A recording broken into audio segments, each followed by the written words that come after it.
So this is the panel about business models behind tokens, which is getting into the meat of why we are here. I'm going to start with Munib from Blockstack, co-founder, and they just announced something at Consensus, and he has something new to talk about. So maybe start, Munib, tell us what you announced recently, recap it, and then chain it into the new announcement. Yeah, absolutely. So for people who don't know what Blockstack is, you can think of that as like a second internet, like a parallel universe. So you download the Blockstack software, and what we launched at Consensus was actually a browser. Right? So imagine that it could be a standalone browser, or we can even upgrade your existing browsers like Safari or Chrome. And now you have access to both the traditional internet and the Blockstack network. And what we do at Blockstack is that we looked at the blockchain technologies, and they solve like a fundamental problem that people can now actually directly register some sort of a digital property without going through any companies and without depending on any companies. And that digital property could be a domain name, right? So we have a full replacement for the domain name system, DNS. You can actually, just like you register like CNN.com or Facebook.com, you can have these domains on Blockstack. And we have like more than 70,000 domains registered so far. And these digital properties, by definition, there needs to be a scarcity to them. Otherwise, like some spammer would come in and basically just register everything for free. Right? Sorry, Munib, so what can one do with a domain that they cannot do today with the web on Blockstack? Absolutely, right? So basically how it happens is that a domain that you registered on Blockstack is directly owned by you. Same is the case for app developers. The app developers can actually directly publish code, and now they're not going through any middlemen, any companies in the middle, and users can actually download apps directly, and they run locally on their devices. So this is a very different model where it changes the power dynamic of the internet, where now users are more in control. They actually own all of their data. They run their apps locally, and there is a direct relationship between users and apps. So imagine like an app store, but there's no Apple in the middle, right? App developers are directly publishing their applications, and users are directly installing it. So at Consensus, we mentioned that, hey, there will be a Blockstack token, but we didn't give any details. So I'm happy to give more details today about how that token works or why there's a need for it. So I was talking about scarcity. Like imagine that in a completely decentralized network, you need some sort of access control mechanisms, right? And we've been running this network in production for 3 years, and we've been refining our design based on our actual experience. Those of you who've been following the project, we were actually on a smaller blockchain called Namecoin, and then we actually discovered some security problems with it, and we did a migration to Bitcoin. But in general, we believe that it's too early to actually pick any winner that, hey, this blockchain is going to work or that blockchain is going to work. So last year, we actually introduced a technology which is very similar to virtualization. Like in data centers, basically, literally every data center uses virtualization. If some random physical computer at Google crashes, you don't even notice it, because there's a virtual layer, and all the apps are running on the virtual machine, and they can migrate over. So we introduced that technology to blockchains. Like we have these virtual chains where the underlying blockchain can actually fail, and we can migrate over. And what we are announcing now is actually a token that is implemented at the virtual chain layer. Because our belief is that the underlying blockchains can go away, but if you're building something like an internet that should be there for hundreds of years or more, then that token and all the assets with it should be able to migrate away from the underlying blockchain. So what can users do with that token, and when can they buy it, or do they earn it? Or? So we actually came up with a new type of a mining process, and we will be releasing more details about that in the coming months. But in general, you should think of that as like the Bitcoin token is for payments. The Ethereum token is for compute power, and this token is for digital property. Right? So you can convert this token into domain names or other types of digital property, like a software license or an app that you want to publish and actually own directly. Right? So that's the main purpose of the token. Like a proxy to an existing property that you might own, or a digital property? Digital Everything property. is digital. Mm-hmm. Okay. So Juan, you have something else going on, and you have another It must be a token. That's what we're... Can you hear me? There we go. Hi, everyone. I'm Juan, founder of Protocol Labs. We make a number of projects, probably most famously IPFS, the Interplanetary File System. Could I get a show of hands of how many people have heard about IPFS in some way? Oh, wow, that's awesome. Used IPFS? Cool. I bet some of you are using it, you don't even know it. If you visited our site, you're using it, you don't even know it. So it's been a very busy year for us. We have had a number of things happen. We've split up a bunch of pieces from the IPFS protocol and made it into smaller, separate systems that you can use to build your own systems, things like libp2p and so on. And we even shipped a totally in-browser implementation of IPFS, so in JavaScript, completely working on a single tab, like you don't have to install anything type of thing. But perhaps most interestingly, we created a new way to, not exactly created, but the most anticipated project that we're working on is filecoin. And in going towards launching filecoin, and we're going to do some sort of token sale and so on in the future. And as you've seen, there's been a ton of these kinds of token sales. We're in the Token Summit. There's a number of these sales happening. And there's been a whole bunch of questions about the regulatory landscape and how correct are these, or how compliant a lot of these sales are. So when we took a look at this and we explored all of the legal landscape there, we realized that there was a way to do these sales totally fine and compliant in the US. And that's where we decided to make a legal project. And so we were making something called the SAFT, which is a simple agreement for future token. There's a bunch more details about this in a talk that I gave at Consensus that's going to go 20 minutes. That goes in depth into what's going on. But more interesting than that is a platform that we had to develop for ourselves to launch our sale called CoinList. And so CoinList is a partnership between Protocol Labs and AngelList. And if you're building your own token, CoinList will help you do the whole fundraise and do the whole sale in the US and so on. So you no longer have to think about moving to other jurisdictions and so on. And so of course, I'm not a lawyer, not legal advice and so on. You should consult your lawyers and all that. But you should check out coinlist.co. And have an announcement for you today. We're going to open up applications to CoinList here. So I'll tweet in a moment, and you can see the application there. If you have a token project, if you want to do a sale and so on, definitely apply. It'll take us quite a while to process applications and so on. CoinList will do the filecoin sale first, and then we'll pick a small set of projects to then go with. We expect to spend quite a bit of time with each of them. So yeah. So when you say projects, what kinds of projects? Companies that want to spin a new token for a purpose? That's right. So if right now there's one of the most amazing things happening in the cryptocurrency landscape is people are creating network economies where you find some, let's take Filecoin for example, the project we're making. Filecoin is a protocol where storage providers come on one side, and people that want to store things come on the other, and you create a marketplace, and you encourage the economic activity of this marketplace with a token. There's a ton of reasons to use a token. One particular one that we think is extremely valuable is to use the token as a medium of exchange, because what you get, if it's a limited supply token, then if that token addresses the total value created by the protocol, and that appreciates over time, then the storage providers that are coming in to do this gain a powerful incentive alignment that you don't get when you do just cash. When you do just cash or dollars or whatever, people cash out and they don't really have any allegiance to each other.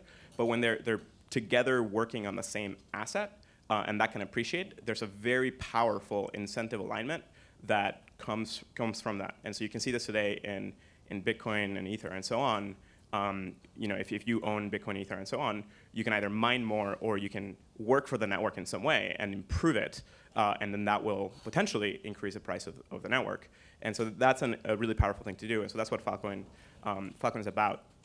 Okay. And yeah, so CoinList is a platform for launching and fundraising for these kinds of networks. Great. So Sean, you've recently have something new as well. You've been operating for a while. Your ICO was before Ethereum. Token sale now.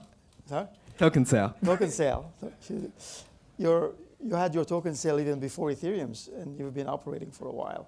Yeah, so what's new now? A little bit before Ethereum, they ran concurrently. That was fun. I was actually got to sit with Vitalik in Virginia with Dan from BitShares at the time. So Boshan, a good friend of mine, is like, you should put some money into the Ethereum crowd sale, and same thing for you, Vitalik. And I think that worked out pretty well for both of us. So. Yeah, we did probably one of the first people to do a second token sale. We've been around for quite a while, since 2014. And one of the most fun things about this token sale is, we're one of the first people to have like a working protocol and a working product with real users and revenue, and do a token sale. So a lot of people were really, really excited to participate and really help us scale. So actually, as of this morning, I believe about an hour or so ago, the token sale just closed. So I believe, thank you. Also give some of those claps to the team. They work very, very, very hard. Many hard hours and long nights to make it happen. I didn't follow the ending, so what was your target, and did you reach? Yeah, 30 million. So 30 million. We reached that. Amazing. And yeah, we're just really excited, and I believe it's the second largest token sale ever, minus the DAO. That might change in the next couple of days. It might change in a couple of hours. Yeah. It might change. So I did want to do a quick temperature check here. Is I guess, how many people have heard of storage? This is most people in the room if you're here. How many people own or storage coin or participated in the token sale? Okay, good bit. How many people have used storage to store data? Okay, a couple people.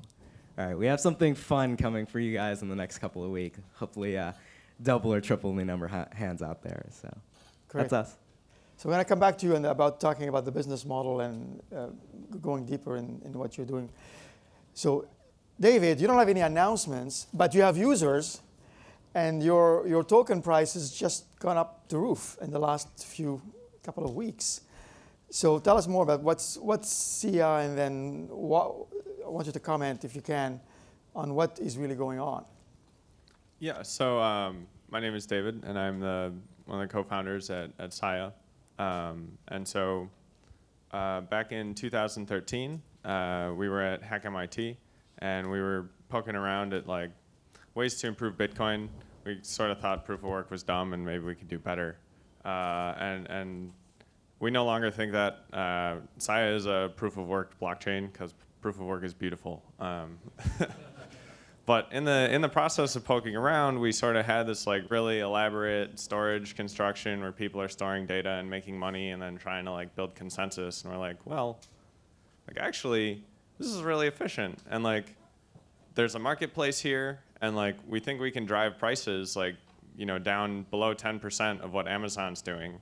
And so the proof of work thing, or the consensus thing, like failed. But we had this architecture that just like stood out to us as like, a potential disruptor for the cloud storage industry. So we sort of like threw away everything. We'd worked on it for several months, and we just threw it all away. We started from the ground up with this vision of building a decentralized cloud storage platform. Basically, when you put your data onto the cloud, you have to pick a cloud provider, and it's usually Amazon, Google, Microsoft, but essentially, they own your infrastructure. And I guess it was a few months ago now, we saw S3 go down for a couple of hours, and it near took out like half the internet. You couldn't download files pretty much for the whole outage. And this sort of highlights the systemic risk with having giant providers who are single points of failure. So what we've done is we've created a cloud where you can put your files, where you can put your data, that has no failure points. It's very spread out, and there's no person who controls it. And that includes us, the builders. So we don't have any critical infrastructure on our network. We don't run the servers that store the data. And if we shut down tomorrow, our platform will continue to operate as it currently does today. And that is something that we've worked really hard to achieve. And that, the price advantage aside, that's the real goal, is we want to build something where you can expect it to be there tomorrow, even if the people running it sort of turn on you, or if there's global conflicts or something. You can rely on this infrastructure to be there. But in creating this platform, we created a decentralized marketplace where anybody who has storage can come and offer it to the network at whatever price they feel. And this means that if you have, say, a small data center, you don't need, and you want to sell data, you don't need lawyers, you don't need branding, you don't need salesmen. And so the overhead just comes way down, and you can focus on as a data center person, you don't have to worry about all the stuff that you're not good at. You can focus on just running your data center and running it efficiently. And we believe that this is primarily where our huge edge comes from, and our price advantages. So what do you think happened recently? Why did your token price go up so much so quickly? So I can only speculate. We actually the token, or the price rise didn't really correspond to any major announcement that we made. We released a minor version. We've spent the last 3 months just completely zeroed in on the user experience. We felt that the tech had finally hit some level of usability, but then you just had sign up issues and getting started issues, and so we've spent the last 3 months really refining that piece. And so I think that played a part of it, is that we made it a lot easier to get started. I think a second factor is that historically we're pretty well known for not doing marketing. We're a bunch of engineers, and so we mostly do engineering and then let it spread by word of mouth. And so as the ecosystem got really excited, I think we sort of had a break. We had some shout outs from some of the more popular communities, like Monero has dropped our name a bunch, and Ripple, the Ripple community, started talking about us. And so I think this we just benefited from this really viral thing where lots of people hadn't heard of us, and then we started getting a lot more publicity through word of mouth sorts of stuff. And I think that's where we just hit this visibility recently that we've never had before. And so our users are up 5x. Okay, so I want to stay between you and Sean for a minute and then come back to Juan. So both of you are doing file storage, basically. Help us really understand the differences between storage and SIA from a user point of view, from a use case perspective. Are you really competing, or are you just taking different use cases and addressing those? Yeah, so one thing that people like to do a lot in trying to understand things is compare things versus each other. And that's one thing that I'm really opposed to. I think we're all kind of idealistically aligned to crush Amazon S3 and the more centralized services. We can all agree there. So I really dislike when people say storage versus SIA or versus IPFS. I prefer the word SIA and storage and IPFS and block stack.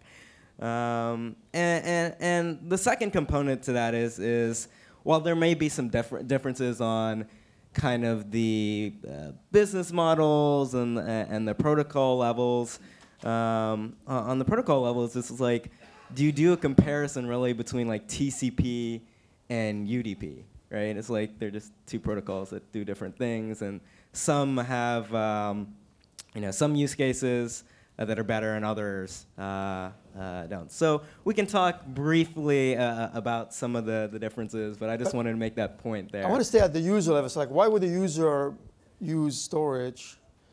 And then I'll want to ask the same question to David, and we can compare it. Yeah, so I think one of the primary markets that we're focusing right now is on more traditional storage, right? So it's a $20–30 billion industry where we're saying, hey, you're using Amazon S3 or any other tool, we can add all these benefits, decentralized storage in terms of ease of use and faster and cheaper and more secure. But we have this model on top of our network, which is Storage Labs, and we offer a service to make it quite simple. And so we offer services to developers that come from more the traditional space that they can use our tool, and it looks like Amazon S3, and you can swipe your credit card and pay, and make it really easy for them to use. Where I see Saya being quite useful, and you can correct me if I'm wrong, is when you want to build more decentralized applications, you're not coming from the more traditional space, and you don't want to pay with credit card or these other things. There's some benefits there. There's also some technical differences where there's use cases that the technology stack for storage might be a little better, but there's other cases where the stack for Sai might be a little better. So I'll let David. Yeah, let David. Yeah. So the way we typically distinguish is that we take a really hard line on decentralization, and so as Sean mentioned, credit cards they operate on centralized payment systems, and so to get into the Sai network, you actually can't use credit cards, which does cause barriers to adoption. But we are really passionate about making this network that is fully independent of anybody who could step in and say you're not allowed to use it anymore. And being able to pay is absolutely critical to the network. So we want to make sure that when payments go over our network, they're decentralized payments. So if you want to use our network, you have to buy our token. But that means that you aren't relying on these centralized providers. And so similarly, there are other places where this sort of creates barriers, and we are working on making them as small as possible. But we would much rather have these barriers to entry than introduce potential places of centralization. And so I think the other really key difference is that getting started on Sai takes a while. So you have to download and verify the entire blockchain, which on our network I think it's around 8 hours right now. And we are absolutely working on bringing that down and making it faster. But if you really want a trustless network where you are the person in control, you need to do that. And so I think that that very strict attitude that we have across every decision that we make is the key way that we distinguish. You have a comment, Munib? Yeah, I just wanted to quickly follow up on this point about these protocols are not really competitive because they can interoperate. And a good example of that is that in Blockstack, we let people choose their storage backends. So we have drivers for Dropbox, G Drive, S3, and a bunch of others. And if you're an engineer, just yesterday, we actually announced bounties for drivers for IPFS, Saya, and storage. So which means that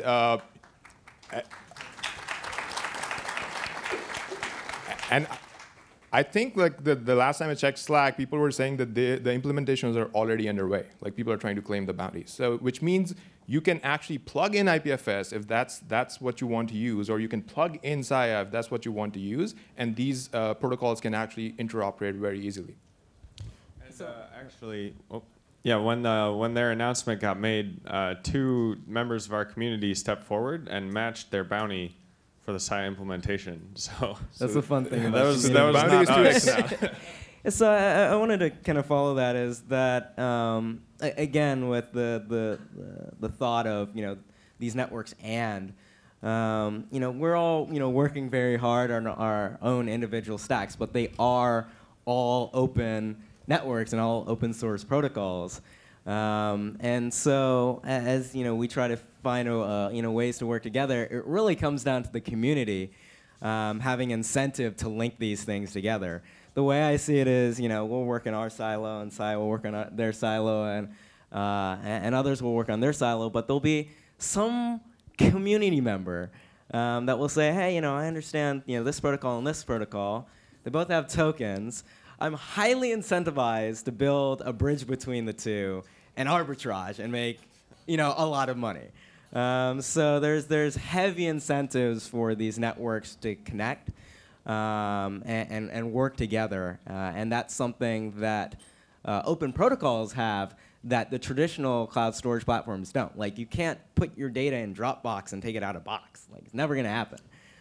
But these open protocols have heavy incentive to build linkages and bridges toward each other. I did want to follow one more point on your points about centralization. There is a balance that needs to be to happen there. That's why we actually kind of have two things called storage. We have one, which is storage, the decentralized and distributed network. And then we have this thing of the same name, the service that Storage Labs offer, which is a service on top of that, to reduce those barriers to entry, to make it easy so that you can use the service in 60 seconds. But there's always the option of people running the software themselves, handling the payments themselves, and running essentially a full node to be able to access that. But that creates pretty large barriers to entry. And so we're really focused on, well, we have the base layer. Let's also build a layer 2 solution, which is our service, on top, so that when people use the service, those barriers are eliminated or reduced, but they still get the benefits of decentralization. Let's talk quickly about your revenue models. And so how are you making money right now, Sean?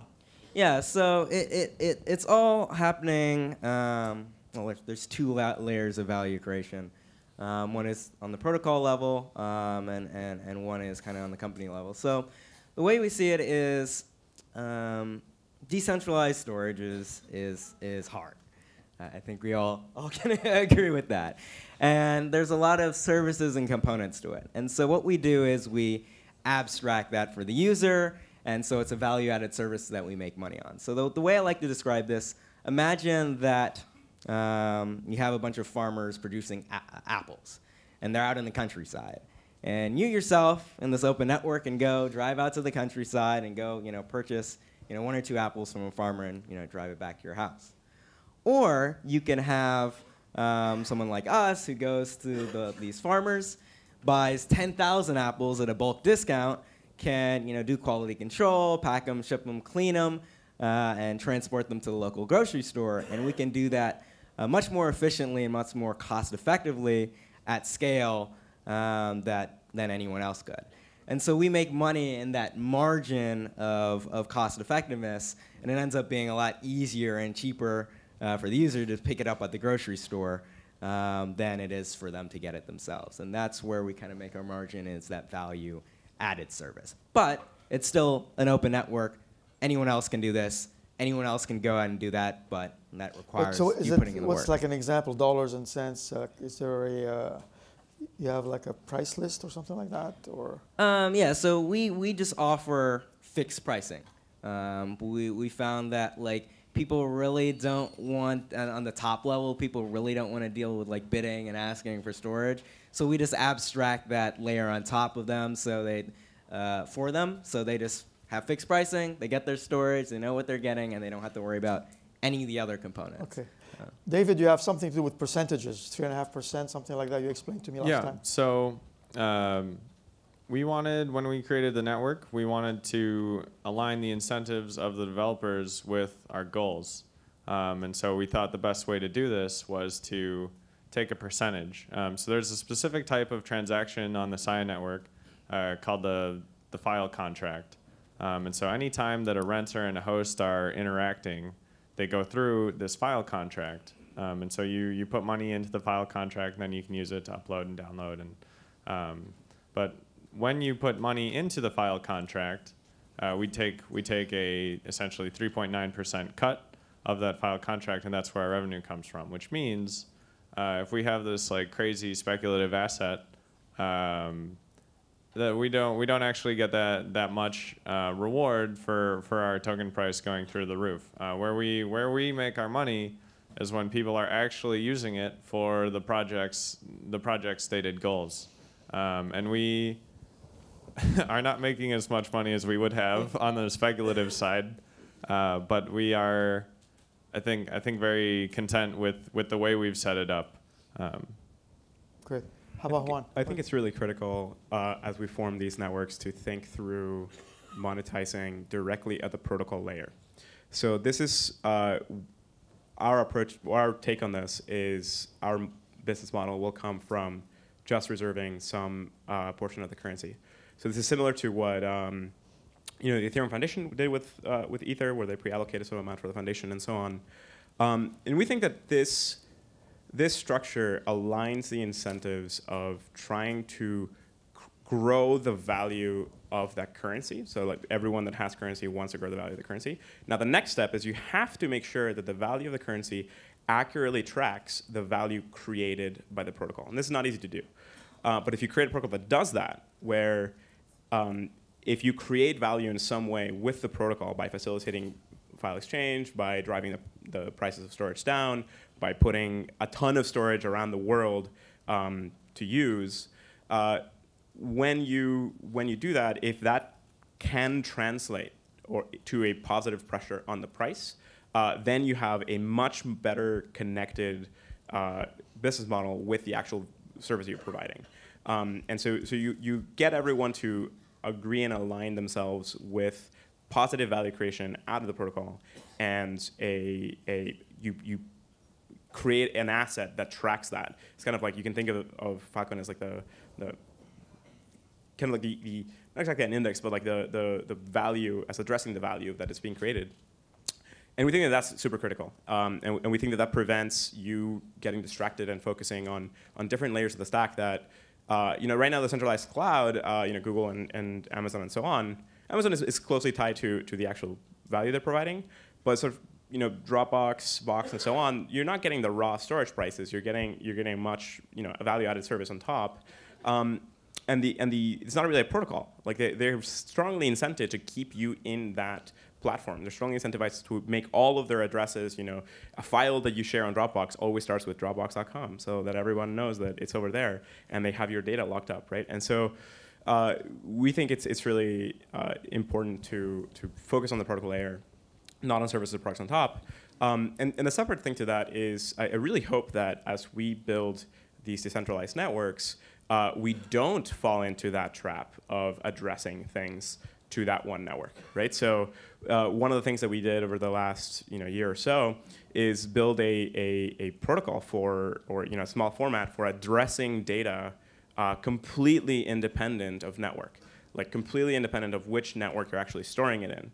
And so that addressing scheme of being able to address that data from whatever network is a great interoperability piece, where I encourage everyone here on stage and other people that are building other storage networks out there to interoperate with that, because then the addressing structure, it doesn't really matter what backend storage you have it in. You can migrate seamlessly from S3 to Google Cloud or to Filecoin or to storage or Saya or Blockstack or anything. And that interoperability type of thing is extremely critical to make sure we have one web and not multiple, right? So like there's this issue already today. We have to think of like, am I in Google Cloud, S3? Is it really like Dropbox or whatever? And it'd be great if all of that was completely abstracted away, where when you give an address to somebody, it's the address to the content directly, and where it's stored is completely irrelevant to the end users. So if I could just add a quick thing to that goes right in line with what some of my theses on these interconnected networks is, we grow and we scale and we get value from the transactions in the network.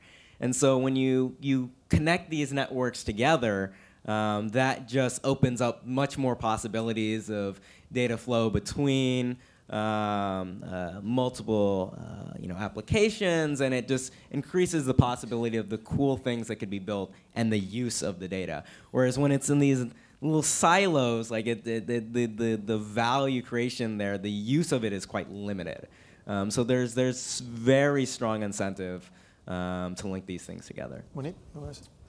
Yeah, absolutely. I'll just build up on what Juan said, that the token itself needs to be attached to the success of the ecosystem, and that's the same thing that we are doing with Blockstack. But I actually want to make a slightly different point as well. I want to give everyone a little bit of a reality check. I know people get very excited about all these new technologies. We're actually very fortunate to have some of the best investors who share our vision, who are in this for the long haul, people like Union Square Ventures, Albert, and Naval Ravikant, and so many other people. We have enough money in the bank that we can actually survive for a while. But in general, I think people need to understand that this is going to be a long haul. These systems are hard enough to build when there's a central company like Google or Facebook that actually controls all the infrastructure, that controls all the protocols. When you're trying to do that in a decentralized way, it actually makes the problem way harder. And users are not going to just stop using traditional systems and move over unless we can give them the same kind of performance and reliability that they're actually used to. And if you do a reality check of our ecosystem right now, most top researchers or distributed systems people, they haven't even started looking at this technology, right? So it will take years, it will take a decade before these systems actually get peer reviewed. This is something that we are trying to change. We have actually published peer reviewed papers. We have 5 distributed systems PhDs on our team that are actually working very hard to make sure that the design decisions that we are making, we are actually learning from the last 30 years of experience of people actually building similar systems. None of this is new, right? If you're around in 99, early 2000, that was the first wave of peer-to-peer systems, and most of them failed, right? So you have to learn from those lessons. You have to figure out precisely what is the new thing, what are the limitations, and how are you going to actually build something that will last and that will actually scale out. This is good. Super quickly, I think it's extremely critical to also focus on the applications being built on top. So I think I completely agree with Munib. A lot of this has been tried before. A lot of this people have been trying to figure out the structures for and so on. One really key component that we see is really valuable is thinking about the applications that are going to be benefiting from this model. So you shouldn't be trying to build something that immediately tries to try and compete with S3 in terms of availability and so on, because you're going to have a really tough fight there. What you should instead think about, and the approach that we take is, think about what kinds of applications are going to benefit dramatically from this kind of distribution of data, or just cheaper, easier, and so on for those applications, and focus really hard on those. And so this is part of the, there's a wide range of applications on top of IPFS already that we spend a lot of time thinking through and working with to get those use cases down. Completely decentralized applications that have no backend whatsoever, work entirely in the browser and in the tab. And you can have chat going there, and all of the data might be thrown on any computer, but you have no, as a developing team, you have no need to focus on building any or maintaining any infrastructure whatsoever. You as a developer don't have to pay for the storage. The users would. I want to segue into the last segment. We have a couple minutes left. Based on that, you're all marching towards on the beat of the decentralization with slightly different approaches. A year from now, how much of a dent are we going to make into this kind of journey? And very, very quick, 20-second answers each. Where do you want to be? Either you can answer where you want to be or where you think we need all to be in a year from now. Well, I think some fun things are definitely coming. Some things that we'll be announcing in a few weeks that they'll start allow us to take a big dent out of the ecosystem. Something to do with user friendliness, something like that? User friendliness, existing applications, and I think David? These guys are working on some fun stuff too. So I think in 1 year, where I think you'll know it's succeeding if there are major applications in the wild that are actually using these services as part of their critical infrastructure, and I think. Not all of them, but in 1 year, I think we will see significant adoption by at least some major parties. I think decentralized storage networks will be on the path to success when anybody with, say, a petabyte of storage can easily add it within a few, maybe an hour or two of deciding to do so, and start making money, and have it be, significant money. That's, I think, if you get that right, then that'll catch like wildfire. So these are just my personal views, but I don't think if this would happen in 1 year, but in some years, we would actually see like massive failures. You would actually start noticing that how there are certain things that just don't work, and you'll start differentiating the signal from the noise, right? And same thing for all these tokens. Like if there is a lot of interest or hype behind it, like you really need to ask yourself the question that what is the actual technology? Like why is this thing important? What usefulness is this thing actually bringing to society? And can they actually execute on it, right? And I think right now we are in the honeymoon phase where everyone's just excited, and at some point people will lose money, projects will die. I know it sounds like a very sad picture, but out of the ashes of all of that, you will actually see the next Google and Amazon emerge. Okay, The Phoenix I'm going to close rising. it, but don't move. I have something I got to give somebody, one of you. Well, William goes and does that. I just tweeted the CoinList early adopter applications opening hashtag Token Summit. So if you see that and you want to apply, go do so. And if you don't want to apply, if you're not working on a token project yourself, maybe forward to someone that does, or retweet it.